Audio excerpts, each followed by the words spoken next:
Il est 11 h lorsque les gendarmes perquisitionnent une remorque à chevaux appartenant à Philippe, le grand-père d'Émile, ainsi que son véhicule personnel.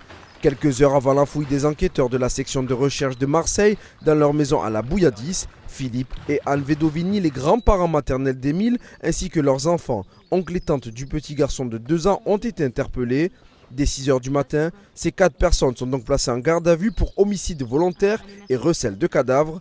L'information s'est rapidement répandue dans la ville de plus de 6000 habitants, plongeant les riverains dans la stupeur. C'est surtout choquant qu'ils s'en prennent à sa famille alors que, à mon avis, c'est pas eux. Hein. C'est choquant que ce soit des grands-parents qui soient accusés. Parce qu'ils ont quand même perdu leur petit-fils et ils sont accusés. C'est un peu flou comme histoire. Moi, ça me reste un problème de famille avec un accident malheureux qui est arrivé et puis que voilà, qui s'arrange comme ça à camoufler plus ou moins pour moi. Ça veut dire qu'il y a quelque chose derrière, ça veut dire qu'il y a une histoire derrière, mais nous, moi je suis pas au courant de tout ce qui s'est passé.